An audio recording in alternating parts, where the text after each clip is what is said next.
सियासी मैदान की हर बड़ी खबर से आगाह रहने के लिए हमारे चैनल आजाद सियासत को सब्सक्राइब करें और बेल आइकन को प्रेस करें।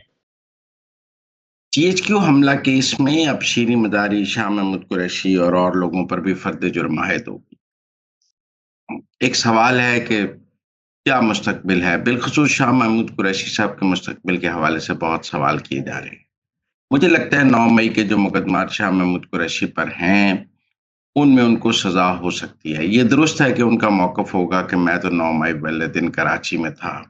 ऐसे तो इमरान खान का मौकफ भी होगा कि वो 9 मई वाले दिन जेल में थे। लेकिन बहरहाल पीटीआई की क़यादत ने 9 मई के इन तमाम एहतजाज की प्लानिंग की।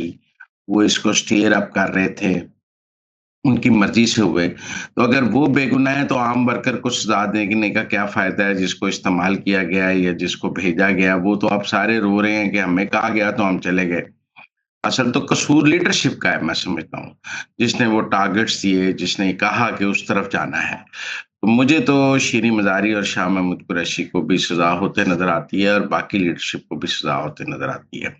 अगर आज हमने जीएचक्यू पर हमले के मुल्जमान को सजा ना दी तो कल किसी और को भी जरूरत होगी ये जीएचक्यू पर हमला करने के लिए। वो तो हमारे दिफा की अलामत है जीएचक्यू। लिहाजा मुझे लगता है जीएचक्यू हमला केस जो है इसमें मुल्जमान को सजाएं होंगी। इसमें बरी नहीं किया जा सकता मुल्जमान को, क्योंकि बहरहाल हमला तो हुआ है।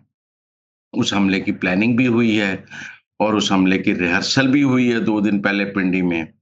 जो जैसा कि मुख्तलिफ पीटीआई के लोग बताते हैं, एक ज़ूम मीटिंग भी है जिसमें सब कुछ कहा गया है।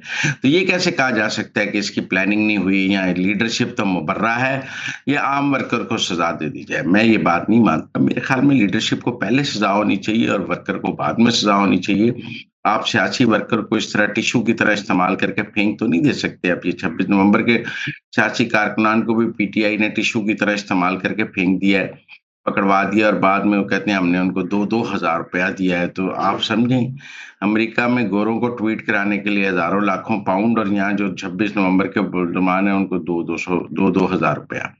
लेकिन बहरहाल मुझे जीएचक्यू के हमले में मुल्ज़मान की सज़ाएँ नज़र आती हैं। सिविल नाफरमानी की कॉल 1 हफ्ता आगे कर दी गई। मैं नहीं समझता सिविल नाफरमानी की कॉल इसलिए आगे की गई है कि जी कोई मुज़ाकरात हो रहे हैं। कोई मुज़ाकरात नहीं हो रहे। ना हुकूमत और इमरान खान के मुज़ाकरात हो रहे हैं, ना हुकूमत और तहरीक-ए-इंसाफ के मुज़ाकरात हो रहे हैं, ना एस्टेब्लिशमेंट और इमरान खान के मुज़ाकरात हो रहे हैं, ना एस्टेब्लिशमेंट और तहरीक-ए-इंसाफ के मुज़ाकरात हो रहे हैं। एस्टेब्लिशमेंट की के जो क़यादत पाकिस्तान में है, वो जो तहरीक-ए-इंसाफ की क़यादत पाकिस्तान में है, वो एस्टेब्लिशमेंट से ताउन करती रहती है, उनका राब्ता रहता है। वो एक अपनी जगह मौजूद है, लेकिन इमरान खान की हद तक एस्टेब्लिशमेंट किसी भी तरह के राब्ते में नहीं है। गंडापुर को क्यों नहीं मिलने दिया गया इमरान खान को, ये भी एक फिक्स मैच है। गंडापुर जब इमरान खान को मिलते हैं, फिर इमरान खान उन्हें कोई हिदायत देते हैं, वो करने पर पाबंद हैं। लिहाजा एक तो खुद गंडापुर भी नहीं मिलना चाहते थे, दूसरा उनको ना मिलना भी एक स्ट्रेटेजिक फैसला है।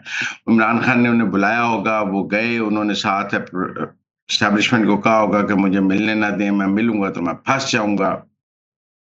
तो इसलिए 26 नवंबर के बाद अभी तक इमरान खान की और गंडापुर की मुलाकात नहीं हुई है और इस बार भी नहीं हुई है। लेकिन मुझे नहीं लगता कि गंडापुर भी को मिलने में संजीदा थे इमरान खान से या मिलना चाहते हैं।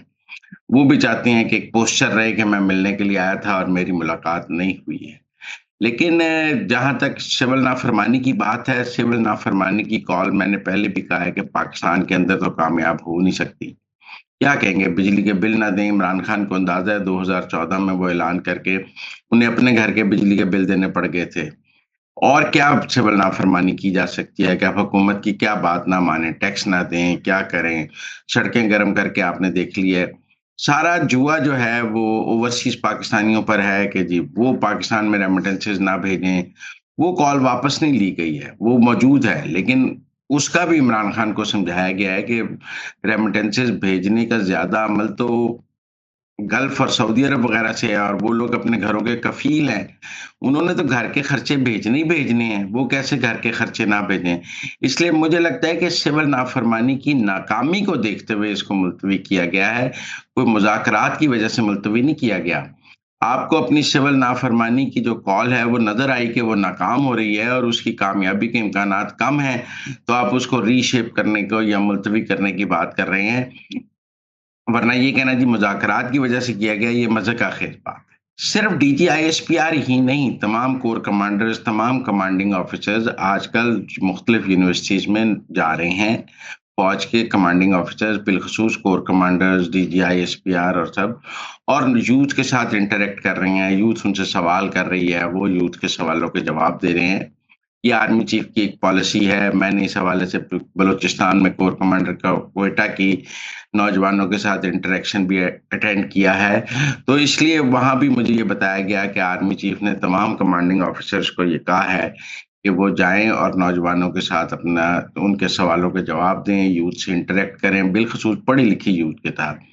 DGISPR भी इस सिलसिले में मुख्तलिफ यूनिवर्सिटीज़ में गए हैं और बच्चों के सवालों के जवाब दिए हैं, बच्चों के साथ इंटरेक्ट किया है।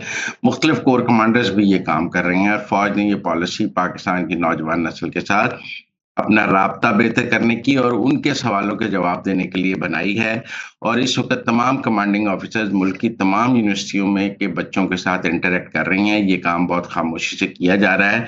आपको इसके मीडिया में तो इतना शोर नज़र नहीं आ रहा, लेकिन मुसलसल मतलब बलूचिस्तान की हद तक भी जो है यूनिवर्सिटियों में कोर कमांडर जा रहे हैं। कराची, लाहौर, हर जगह जितनी कोर्स हैं, सब कमांडिंग ऑफिसर्स जा रहे हैं। वहाँ पे नौजवानों को पहले एक प्रेजेंटेशन दी जाती है पाकिस्तान के मुख्तलिफ हालात और स्ट्रेटेजीज के हवाले से।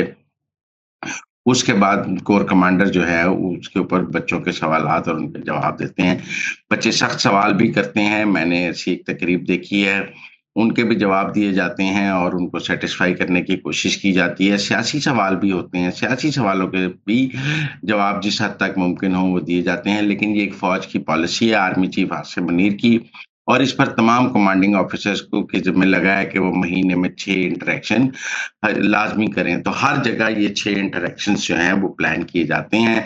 मुख्तलिफ ऑडिटोरियम्स में ये किया जाता है और बच्चों के साथ हर जगह 400-400, 500-500 बच्चे होते हैं जिनसे ये सवाल जवाब का सेशन किया जाता है। ये एक नई पॉलिसी है फ़ौज की और इस पर इस वक़्त बहुत तेज़ी से काम हो रहा है।